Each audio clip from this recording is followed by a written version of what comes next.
Welcome to 17 Strong. Victories don't come by accident. Here's your host, Steve Teixeira. Thanks, Andy. Welcome to another 17 Strong podcast. I'm your host, Steve Teixeira, along with my beautiful wife, Molly. Hi, babe. Hi. So today we have a very, very special friend of the family. We've known her for, since I was a kid. Right. She was the waitress for us. You know, we won't tell anybody. I forgot about that. But Ryan handpicked her to be on our board of directors. We have a very special relationship with her and her family, and we're excited to have her. So would you like the honors? Absolutely. I want to introduce to you Daniell Miller. Hi. Thank you so much for coming. Thank you for having me. Yeah. It's been scheduled a few times, so now we're finally doing this. We're going to get it done. Get it done. Absolutely. But yes, I do remember that you knew Daniell before I did. But Yes. my introduction to Daniell was actually through the dental office because I was a dental assistant for 25 years. Right. And so I was looking for a new job and came in and saw Daniell, and one thing led to another. So we worked together for how long? 7 years? 7 years. Yeah.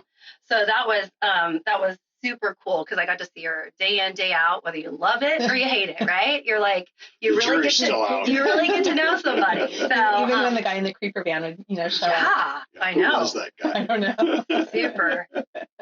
Creeper man. That's right. We had one of those because Steve owned a restaurant. Anyways, moving right on. This is about 17 Strong. Yes, I forgot. Let's refocus. We have no idea whatever is going to come out of Daniell and Steve's mouth at this point because they love to banter back and forth. So it'll be a good one regardless. So that's how I know Daniell is through the dental office. So we kind of got reconnected at that point. So so that was good. I know she checked up on me with the Teixeira side of the family. Isn't that right? I did. Yeah, they said you were legit. Oh, well, thank God for that. Big shout out to that side of the family, huh? Wow. So, yeah, exactly. I was very pleased with myself, speechless. right? Well, then we go to find out that your parents live, 3 doors down from my cousin in Salinas or in Prindell. And It's just a small world. Yeah, it even gets smaller. So, okay, so I have a question for you that I really don't even know the answer to. So this will be interesting. Because you had a very special relationship with Ryan, kind of like Steve. It bantered back and forth, and they really loved each other, and it was really special because it was like you didn't have to know Daniell her whole life. You just were like you knew her your whole life. Right. So that's what I love the most. But how did you find out about Ryan's diagnosis? I don't even know the answer to this. Steve called me at work. I was at work, and it was it a win? I want to say it was I don't know why. And you were in the back, and he called to tell me to step away, that he had to tell me something. And he told me, and at work. Yeah. That was when we were working in Tacoma. We were working for Rob. Okay. Yeah. Wow. And okay. then I can still hear to this day you in the background. Oh, I was in the background. Wow. I didn't really talk a lot. I was very it was a very trying time, as you can imagine. I didn't tell a lot of people. So Steve had to do that for me. And I know you were because you went from being an extrovert to an introvert. Right. And I do remember Daniell was the friend that Steve would call to try to get me out of the house because there was times where I was just recluse to the house and didn't want to go out. So those were special because I knew that I could be myself around Daniell. It was super neat that that we did that. Was there any other phone calls that I didn't know about that behind my back? I know there was probably many, but no, I think when we were at UCLA a couple times, you had called and said, "Hey, I'm bringing the girls down. Can we get her away for lunch?" Or, it was your birthday. We wanted to come down, and so Jana and I came down, and we went and took you to lunch, and that was right around your birthday. Right, and that was those were bad times. Yeah, those were really bad times. But it was good for you to get away. Right. Have something else to think about and talk about. But Steve would call and say, "Hey, just call and check in on her." You know, just we kept in touch because it was easier for me to talk to him than because I knew that you were always by Ryan's side. So, and I never wanted it, not that you weren't, but I never wanted to take that away from you. So it was easier to text Steve and say, hey, how's she doing today? Is it a good day to talk to her? Yes, she needs to talk. Right. Yeah. There was a lot of moments like that. And I do remember after everything, there was a lot of, just let's go for a walk or let's just go do something, because it was, and a lot of people ask, what do you need? What do you want? You don't know what you need. You just, you're in a survival mode, and that's exactly what. But you just want that safe friend. And I have that in you guys. Like if I'm having a bad day, I know I could call either one of you and just, just feel safe. And absolutely. And say whatever you want, yell, scream, and, and have a pity party, because that's exactly what, you need that. And you need that type of friend that you can, Unless it's about the Giants, I don't want to hear about it. Oh, well, no. Yeah. But even like on days, like I remember when I got diagnosed and you guys had came over to the house, and I had never prayed with Steve before. And like for weeks after that, I'm like, if you guys ever get the chance to pray with Steve, pray with Steve. I mean, he is like praying with God. Like he brings this sense of calmness over you. Right. Like, and I remember telling Stacy, Emma, you just need to pray with him one time. Just pray. I go, you will feel it. Which one? Stacy told me. Oh, gotcha. I go, because you feel it. You feel it when it comes from him. That is awesome. No, that is. I'll take that as a compliment. So thank you. Right? Oh no, I give him a compliment. I know, right? There you go. Go Dodgers. He's gonna get it in. Yeah. Okay, so that brings us to a whole nother level of this. Well, we're gonna talk about the Dodgers Giants rivalry between this family. No, yeah, obvious. In the bottom of the tent. Yeah. We're blue, they're orange. Yes, that is, and it's always been that way. Yeah. Go ahead and show the mask. Let everybody know the mask. The only reason I have this is because your dog slobbered on my other one. So this is the only other one I had in my car. That's hilarious. Yeah. Gosh. All right, we'll let you know. Okay, so let's go back to because you were diagnosed. And talk about that for a minute, because, here we are taking Ryan back to school, and he's actually, it's going to be like his first full year of school, and we're all excited, and then we get this phone call. Yeah. So. Yeah, it wasn't what I expected. I just thought that it was just going to be some little female thing, and, then going back to my uncle's office, I was bloated, and so that was like my biggest concern.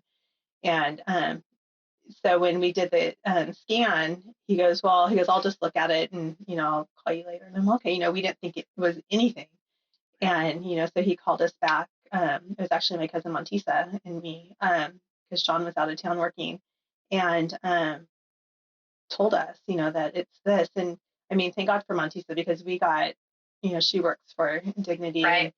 But we got to all the right people like soon. I mean, it was so fast how everything happened. And and Dr. Lutman, who was just new to our area, I got to see him that day or the next. I think it was the next day that I got to see him, and there's Dr. Kennedy, and just we got the ball rolling. I mean, it happened super quick. Yeah. Oh, it was. I got diagnosed on the Tuesday, and I think I was in surgery Thursday or Friday to get my port in. And I started chemo the following Tuesday. I mean, it was just that's crazy. Yeah. So, that is super crazy to think that. Yeah, and that is so nice to have somebody that is in that field that can put you in the right, the right hands. Because at the time you don't know. You're in. And I want to say we were in Colorado, weren't we? Oh my gosh, I know exactly where we were. August 17th. Yep. August 17th. We'll never forget it. Yeah. We were dropping Ryan off at school. Yeah. Because I remember when we got the phone call, we told Ryan, and I remember what Ryan said is that she's going to be okay. Yep. I remember he goes, because you'll be fine. You got this. Yep. You got this. Yeah. I was like, yeah. But that's how he was with everything. He just took it all in stride. Right. That's it. Well, and I mean, that's August 17th, 2016. Yeah. And here we are. Yeah. And even like on days, I'm like, okay, I'm not telling you, can't even tell you how many times I've said this, but like on days when I'm down, I'm like, okay, Ryan told me I got this. I've got this. It's like that's why I always have my bracelet on, because I know it's Ryan reminding me I've got this. I've got this. Even yesterday, I'm like, I was fading yesterday. I mean, I was tired. I was like, And I'm like, I got this, I got this. Yeah. And it always helps that it was the 17th that you were, exactly. I mean, that's by no accident either, I feel like, but yeah, so you were diagnosed with ovarian cancer at the very beginning. Okay. So, and that was the 16th or 2016. So, and tell us a little bit about this journey, because it's been a long journey. It has been a long journey. Yeah. So I did 3 rounds of chemo, and then I had they call it a debulkment surgery, where they basically take everything out. So, and then I was in the hospital for 11 days, and then healed, got strong, did 3 more rounds of chemo. Right. I was good for about 6 months, and then the spots started to come back. So I did another round of chemo, and then I was good for about another 6 months. And then it came back, and they're all the same spots that keep coming back. So it's nothing new, which they say is good. But Dr. Kennedy suggested that I go to Cedars because they do a lot of good trials down there. So I got on a trial down there, and it worked for it's always about a 6-month period, 5 to 6 months. And so we noticed that my numbers were starting to go up again. And so I went on to a different trial. And with a Dr. Mita down there, really liked him. He was fun, and his team, and it was a phase 1 trial, and it wasn't working, so we stopped doing that. And he wanted me to do this other trial. Well, in the meantime, I didn't have an oncologist up here because Dr. Kennedy had left her practice, and so I met with Dr. DiCarlo, and he says, "I want you to go down there, see what trial that they're offering you, and let's bring it back up here. Let's see it, and we'll make a decision." So he goes, "No, I don't want you to do that." He goes, "It's another phase 1 trial."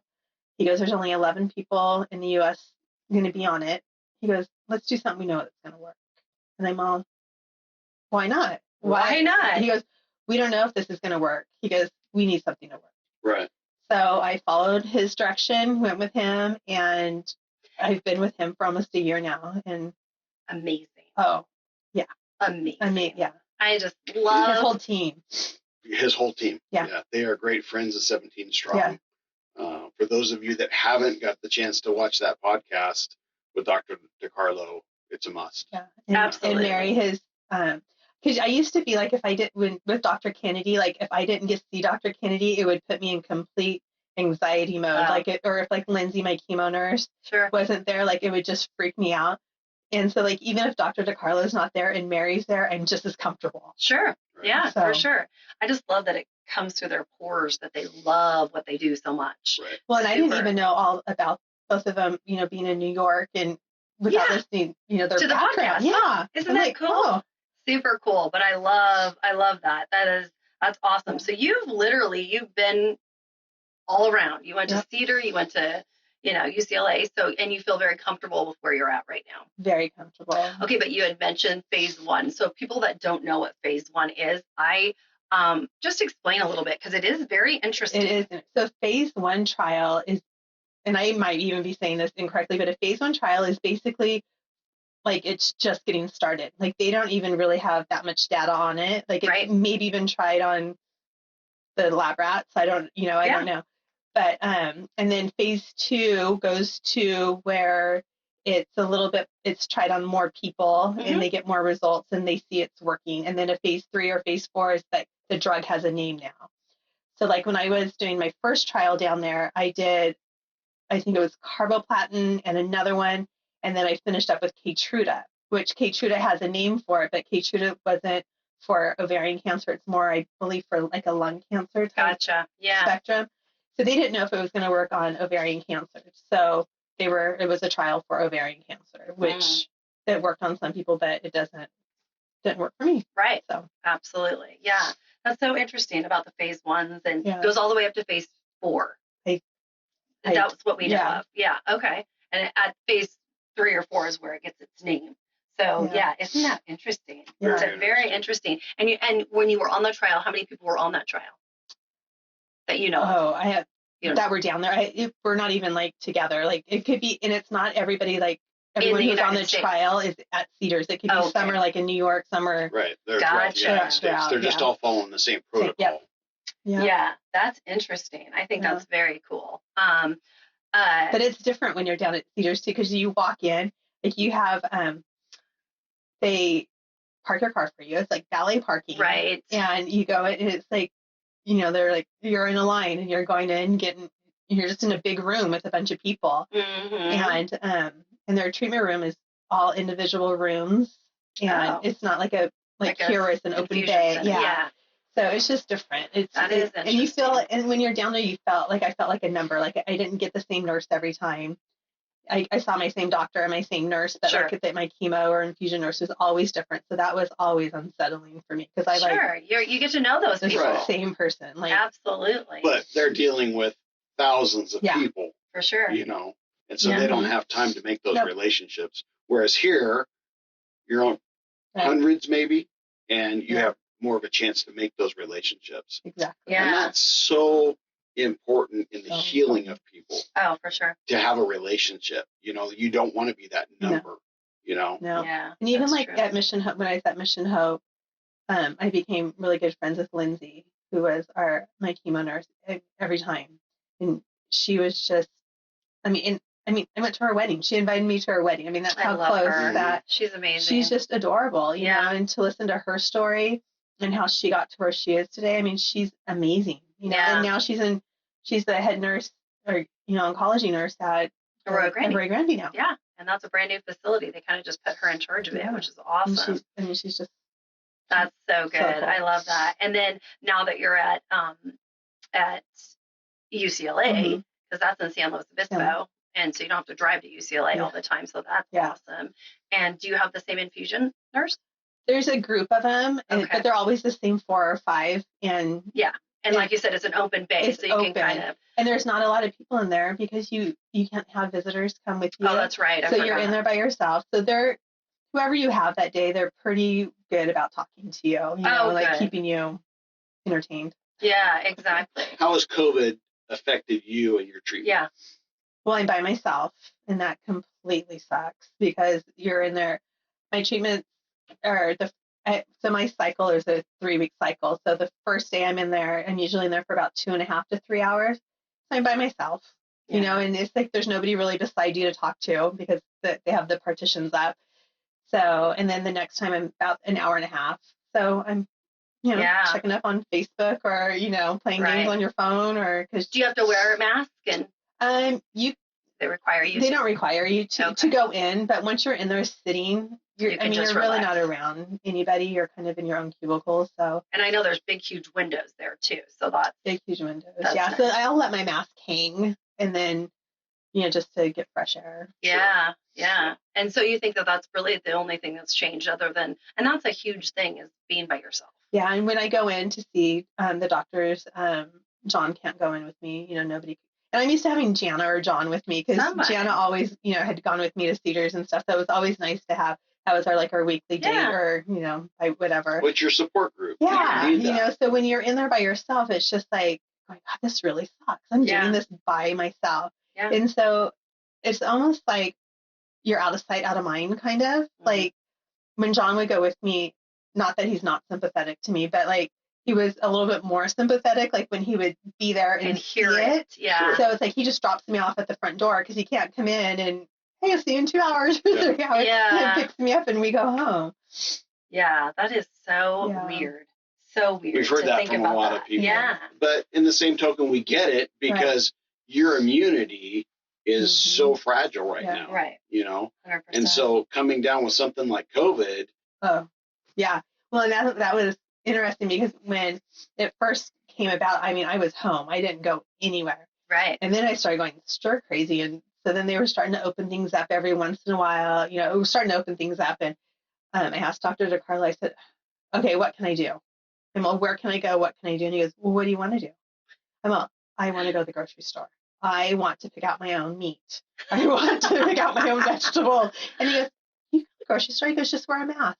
He goes, don't talk to anybody. Just wear a mask, go in, get what you need, and get out.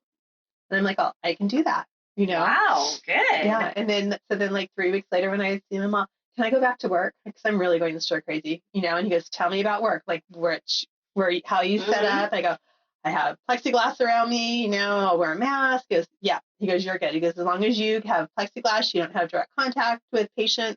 Right. So I've been back to work since June. And you've worked the whole time, really. I've pretty much worked the whole time. Oh, but that absolutely. helps. Yes. Mentally. Absolutely. Yeah. That you have to get up. And really, okay, so you have 2 children. Two. You have one they're 10 years apart. 10, yeah. 10 years apart. And so. Same baby daddy. Yeah, same baby daddy. That's right. Love it. Shout out to John. Yes, go John.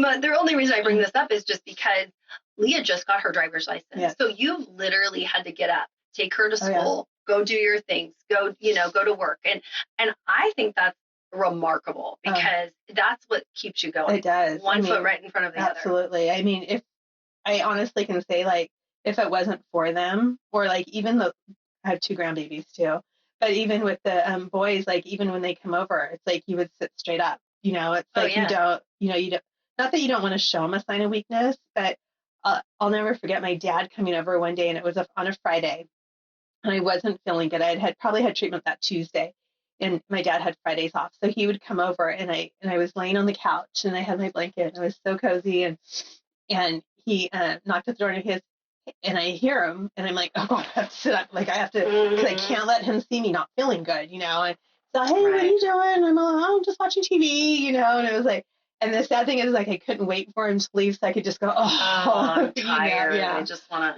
to sleep. But you're allowed to do that in the same token. For sure. Exactly. Your body is fighting a lot of different elements right now. Yeah. And then when they put the chemo in you, I mean, that takes it to a whole nother level. Nother level. Yeah. Right.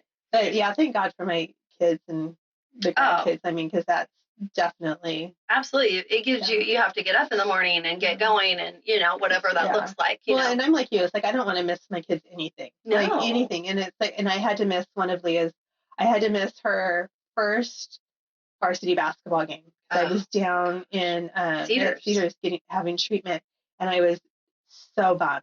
And they were playing Paso. And I called everyone. I mean, everyone was there. I mean, they were FaceTiming me so I could watch the game. And it was like, amazing. My brother came down so he could be there. And it was like. So she had all the support. She had all the support that's there. Amazing. And so that made me feel better. It made me feel better that I was missing it. But I'm like, I waited for this for, how many years to watch her play basketball. And, that's so cool. But I mean, really, that was the only thing I can think of because you were at everything. Oh yeah. Everything. I always tried to schedule things around. That's why I always did my chemo on Tuesdays, because I knew I'd feel good on the Tuesday. Right. So I could go watch her play Tuesday. And then, the Thursday or Friday, I would start going down a little bit, but I would power through, so I can make it. So you can make it for sure. So that you could just sleep during the weekend or whatever. Yep. That's amazing. I mean, you kind of have to play mind games with yourself to go, okay, I got to gear myself up because I got this basketball game to go see. And then I can let down for a little bit, Right. and then wait, I got to go to work. So I'm going, so it really, you do have to, you have to work it up in your mind. So, because the mind is such a big thing. Powerful thing. Super powerful. So, and okay, what do you think would be the hardest thing that you've dealt with this cancer battle, do you think? The head games. So your mind tricks absolutely. On you. Like when you're not feeling good and going, this is it, or going, am I going, to be able to, I've already had one daughter walk down the aisle, and I'm going to get to see the other one walk down the aisle, or now you're going to make me cry. But these are real things. They're real things, or, it's like I've seen Jessica have her babies. Am I going to see Leah have her babies? Or am I going to get to watch Kaden play, sports in school, or and Jessica's pregnant again, and, and so it's like, am I going to be here in 8 months to get to see that? So it's just those little things that you always wonder, like, am I going to be here next year to see that? Right. Those are the, and it's like. But it's real. It's real, It's real. And I know, like, the survival rate on it, I get it, but it's like, I know people who've lived 15 years with it. Absolutely. And, and that's my goal, and it's always been my goal to, like, we sat at lunch one day in Paso, and I said, you have to promise me if Leah's in high school and she needs a prom dress and I'm not here, that you have to take her to get it. You and I have had these conversations. Oh, I can take care of that. Yeah, that won't you are not, you have nothing sure, and it's like, those are the things. It's your mind playing tricks on you of like, am I really going to, It's real. It's so real. And I could get hit by a car tomorrow, we all could. Yeah. We had a fire at your house the other day. It was so close. I was like, oh, are you kidding me? I mean, there's just multiple things, but I do. And I do know that, your scans, there's truly anxiety that comes with all of that. I do. I know that with all my heart. And I know. Because we got the anxiety and we're just the parents. And it is real. It is real stuff that we're having to deal with. And I don't wait well. That's the one thing I noticed, and that I have experienced, that the waiting game is not my friend. And so you have to make your mind keep it busy, so that you can, try to get through that. And especially like this last time, because I knew something was off. I just didn't know, like, I didn't feel 100%, but I didn't feel like it was going the direction it was going either. And so I just thought that we had taken a little step back. I just didn't realize that we had taken like a huge step back, like number wise. Like when I had first got diagnosed, there's your number is a CA 125, and a woman's normal CA 25 is anything under 35.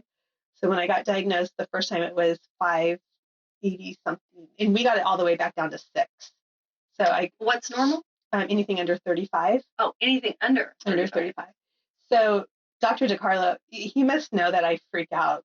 I don't think I've ever freaked out with him, but he must know, because he goes, we did so good. He goes, your number is down it went down 1,300 points. And I went, what? 13. And he goes, oh, yeah, I didn't tell you what your number was at. My number was over 1,600 when we started this treatment. I didn't know that, because I really would have freaked out. So it was over double what it was originally. Oh, it was triple. Yeah. And it's just, and I, no clue. But he goes, that's why you're probably feeling the way. But with one round of chemo, 3 treatments, we got it under 300. And now I'm under 180. So yeah. So it's working. Wow. It's totally working. Yeah.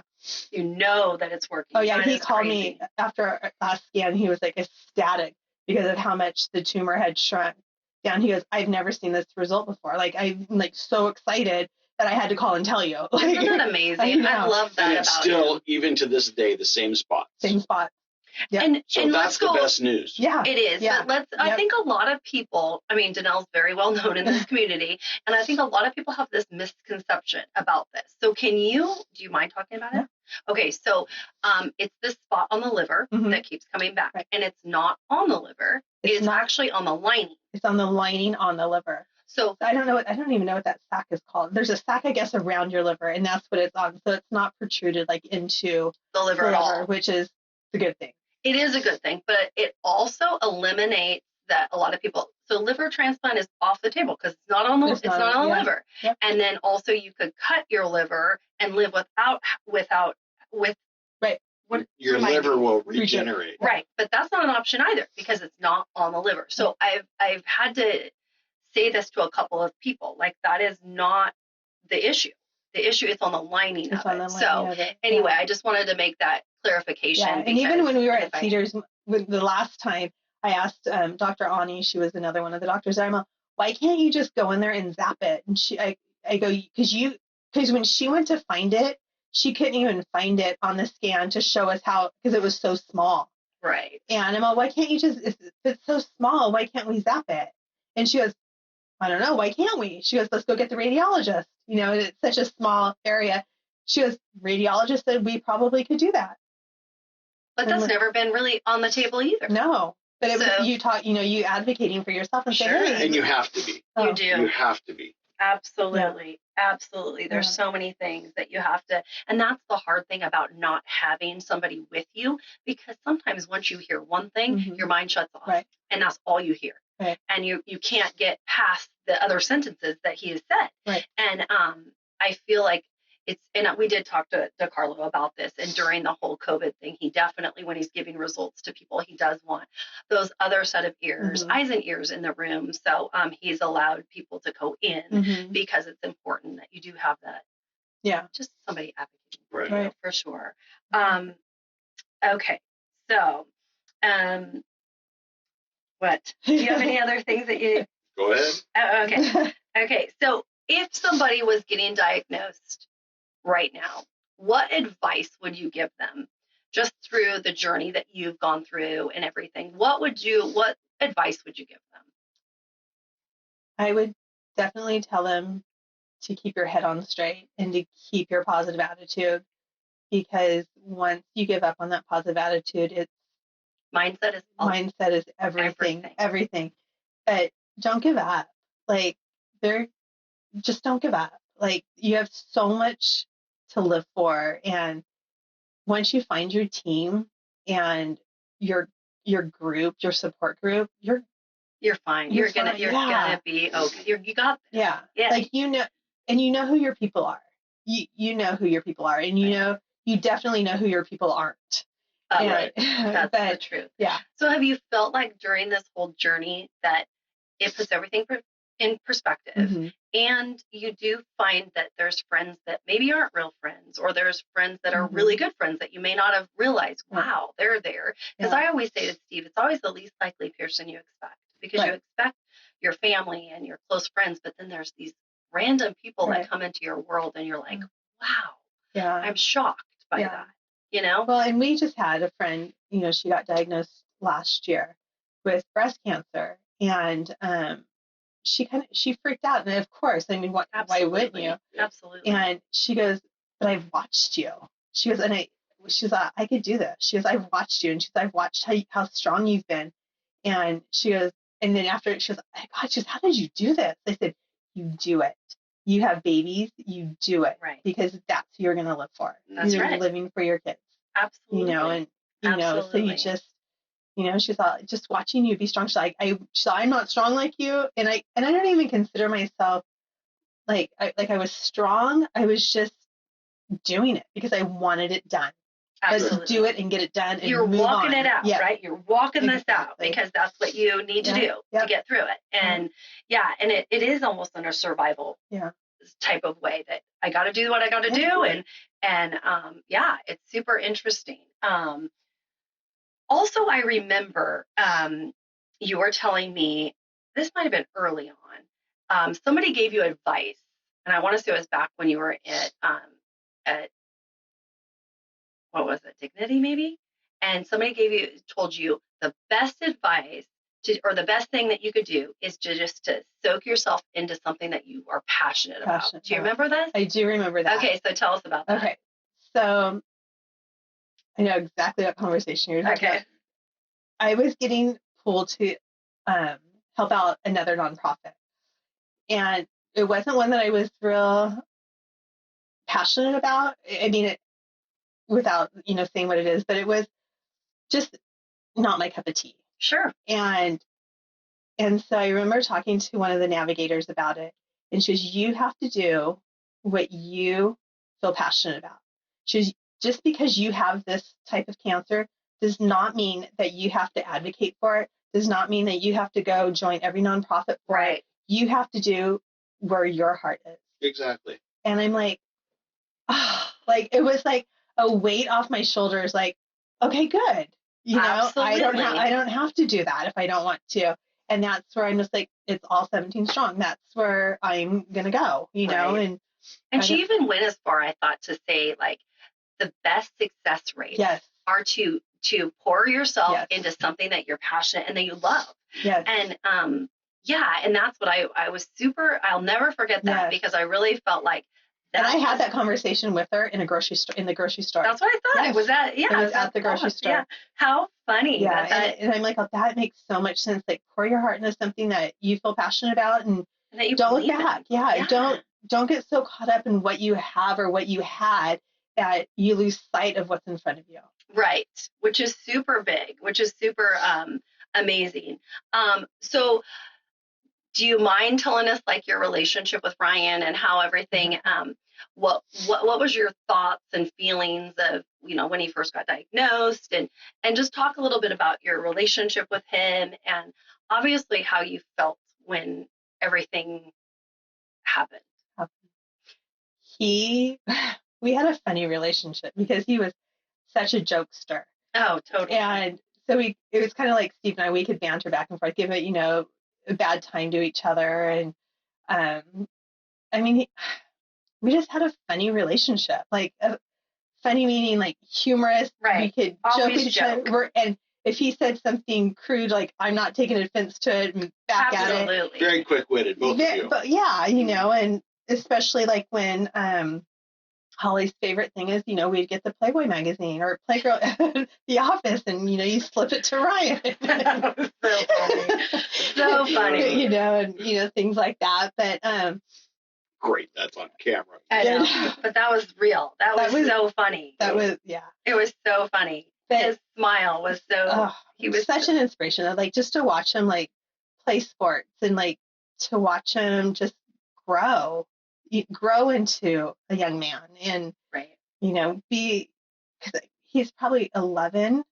He was young, super young, probably 10, 11 when you met him. So you got to see him grow and you know go into those awkward years and then get a girlfriend and be like, oh hey, hey, swap and spit with her like, you know, like, that's funny because that is the type of relationship you guys had, so that was really funny. And and then when he got diagnosed, I know this was a year prior to you get diagnosed, and so it wasn't I mean, what was your feeling of that? Because I know that there's one in particular thing I remember about Ryan gave I think it was a speech for FCA at the time, and Daniell had went with us, and it was at that point because of course Daniell and I sat next to each other. No, that was at the St. Pat's. Was it at St. Pat's? This is when you leaned over to me and you said he looks like a cancer patient. Oh. And it was like he was pasty. And it wasn't until then is when I really noticed, like, wow, you're right. He does. He was very white and puffy, a little puffy. And I was like, his mental space was amazing. Right. Like he did. That's why you didn't see it. Yeah. Because you loved being around him because he was so contagious. Yeah. I remember when he came in one time and he was just getting his hair back, and he goes, "Feel my hair." And so I'm like, oh my gosh, it's so soft. He goes, it's like a baby's butt, huh? And I'm like, yeah. So when my hair started growing back, it was, you know, it's soft when it comes back. I'm like, oh, it's like a baby's butt. It's so funny, just the things that they said. Yeah, it was super interesting. But you know, that brings up the hair conversation and outward appearances. And you recently had a encounter where someone commented on your hair. Can you elaborate on that story? It's so weird because I don't even remember exactly what she said. I remember because the older lady, she had shorter hair too, and she had made a comment, but I have plexiglass between us, so you know, kind of hard. You just nod. And it just happened today. She came back into the office today and said that she was so convicted about what she had said, and she pulled me aside and she didn't have an appointment, so she came in all on her own to apologize to me for what she said.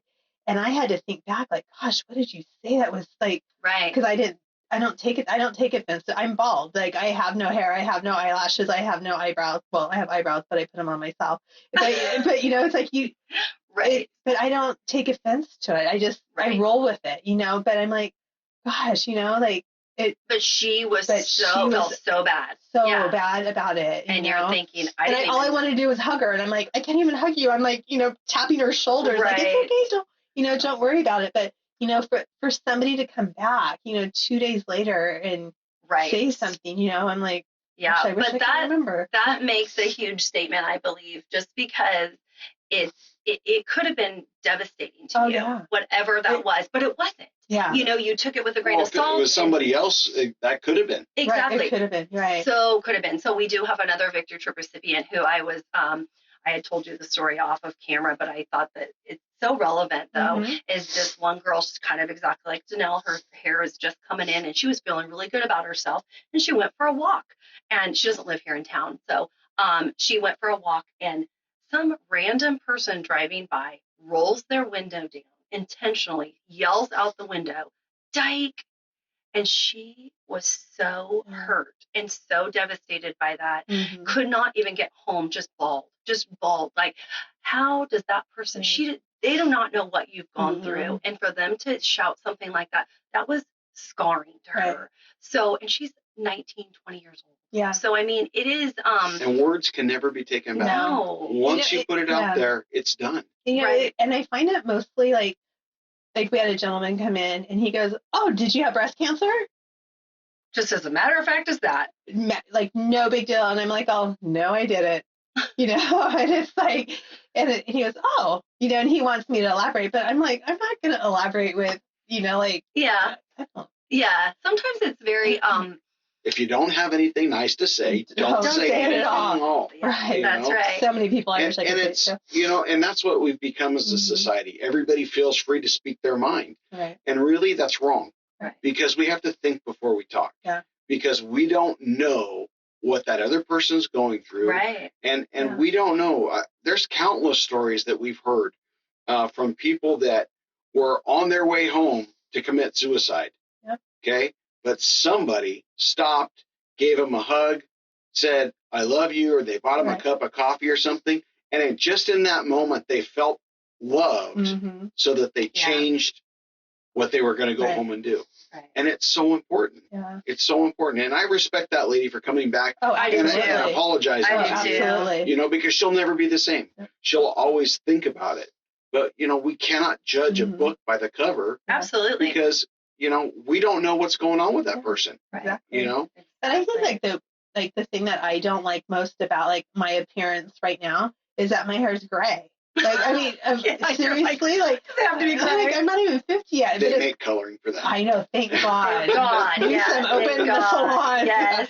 But it's like, even like my eyelashes being gone, it's like, I look at it, it's like, you know what, it's saving me 10 minutes in the morning. Right. Like, and it's such a good attitude about like it. The eyebrows, like, that I'm having a hard time with because sometimes they're a little crooked or they're, it's like. I was going to mention that. This one's a little shorter than that it probably is. And it's like kind of gets a little, I don't know. Nick, can we zoom in on that, please? I mean, those are the things like when people are looking, I'm like, oh my God, are they noticing that my eyebrows are crooked today? Like, oh my God. That's what I'm like. The crazy Not that I don't have hair because, And you've never even wore a wig. Never wore a wig. I have them. But you never did it. Nope, so that is the toupee thing never worked. Yeah. So funny. Do not dare. Don't you dare. I'll bring some over for you. You wouldn't recognize it. It'll just be flapping in the breeze. What's the Three Stooge guys with the Larry Curly and Moe. But which one was the one with the? I don't remember. Yeah. I don't remember. The bird's nest on his head or whatever it was. Isn't that the truth? That's crazy. Yeah. Anyway, last question, unless you want to ask anything else. I mean, what is your favorite memory of Ryan? I feel like that it's important. Yeah. I think that my favorite memory of Ryan is watching him sign his letter of intent. That's a good one. Yeah. That was a good day. That was such a good day. I was so happy. Yeah. I look at and those that pictures. He wanted me there. That was just like that. Yeah. And that was just he worked so hard for that. Yeah. He worked so hard for that. And that's before any of this ever happened. And he was just so on cloud nine. And one of his favorite days. Yep. And you could tell he had everybody in that school, like, he was just happy to see him do that. And that was such a great day. Loved that day. That was. I think that was. Yeah, I think that was my favorite. Yeah, that was a good day. But the 17 strong is just, isn't that? It's amazing. It just blows my mind sometimes. And it's amazing, like when you tell people about it, and still people don't know about it. And I'm like, oh, how do you not know about it? Like, right? Like, how do you not know? So incredible. Yeah. It is so incredible, though, that he knew a need that was out there that we didn't even know existed. And it's super, and you know what? I do have one thing that I do want to talk about. I'm so sorry. I know we're going to cut it off, but I do think this is super important. Because you have been a part of 17 Strong from the very, very beginning, and she was diagnosed with cancer. So we didn't get to do a victory trip for you, but we did do something. Yes. And tell us about this. Was like so incredible. And all I remember telling you is, you better think Ryan. You better think Ryan. Well, I have to thank Steve for that because I know, right? He was such a big. He was a trooper that day. He was such a trooper. Such a trooper. He doesn't want to talk about it. There's a pillow. Yeah. Just cried. Right. So remember, I don't look good in orange. I know. So I am a Giants fan. Ryan Teixeira is our, Dodger fan. Yes. We bleed blue. We Yes. loved it. And loved it. we went and we got on the field to, it was AT&T at the time. It was. Yeah. And I got to meet my boys, Hunter Pence. Brandon Crawford. I'll never forget the Brandon Crawford one. Okay. She's like, Brandon Crawford's coming over. And I have the picture, and he's over there warming up, and I have him right here, and the picture shows like he's in the palm of my hand, and then a couple of years later, we went back to a game, all of us. Yes. And his wife is walking up, and I'm hitting John. I'm all, there's his wife, and he goes, what are you gonna do? I'm like, I want to go say hi to her because I follow her on Instagram. You know her. Like I know her because I follow her on Instagram. Like, hey, how was your trip last week? Oh, that's hilarious. But I'll never forget because we're all down there, Stalker. Do you remember who they were playing? I don't remember who they were playing that day. Athletics. No, they were playing Christian Yelich. Just seen the it wasn't. Oh yeah, because we got to meet Christian. So is the Brewers. Brewers, because he's with the Mariners, all right? That's right. He's with the Brewers, Milwaukee Brewers. Who was he with before? The Mariners. The Mariners. No, wasn't with Seattle. Oh, I got to think about it. Yeah. Anyway, it's whoever Christian was playing. It was the Miami team. He was Marlin. That's right, the Marlins. It was all the M words. Yeah. But that was a great day because I'll never forget because I was just enjoying watching her, like just all these people that she sees on Facebook, but yet now they're right there, and they're coming up to her wanting, we're taking pictures. And so of course, Brandon Crawford comes over because I thought I was going to pee my pants. Oh, she hands me the phone. I'll never forget this. She hands me the phone. She says, and don't screw the picture up. And I'm like, so much pressure. Like, this is so crazy. I have to tell you this because I just pulled it up the other day because we were doing something and this is so weird. And let me tell you, it was a great picture. Thank you very much. It was a great picture. And I want to say that I'm not going to waste time doing this, but I just pulled it up the other day and I'm like, oh my God, he's just so adorable.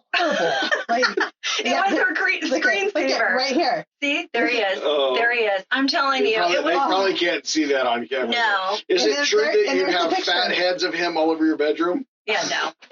I have a mask for John. I'm just kidding. That is awesome. No, but and one of the reasons why I do like Brandon so much is because he is such a great family guy. And if you do follow, and I'm a total Brandon Crawford stalker. I mean, she'll admit it. Like, I follow his sisters, his mom. Like his mom's birthday was yesterday. Like, hello, This is hilarious. But it's like they're such a family.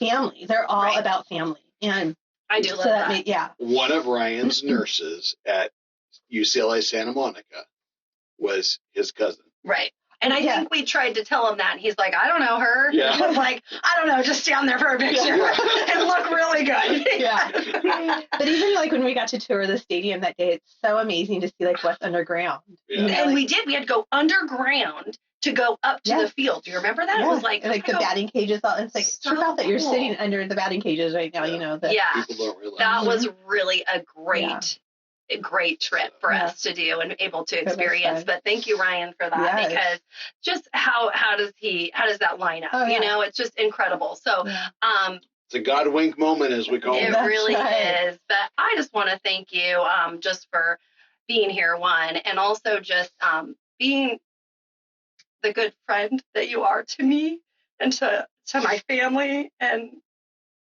really being there for me during this most difficult time. So I thank you, and I know that you can. I hope you know that you can call me or Steve anytime, and your friendship means the world. I love you. I love you too. Love you too. We love you too. And with that, we're going to wrap up another 17 Strong podcast. Daniell, thank you. Thank you. And thanks to our engineer, Nate Hand, with Clay Jar Media Productions. Did I get it right, Nate? No productions. No productions. Okay. But and thank you to all of our supporters and donors. We couldn't do this without you. So absolutely. With that, remember, attitude is everything. You've been listening to 17 Strong. Victories don't come by accident. To be part of the show, make a donation, or request more information, Go to 17strong.org. That's SEVENTEEN strong.org.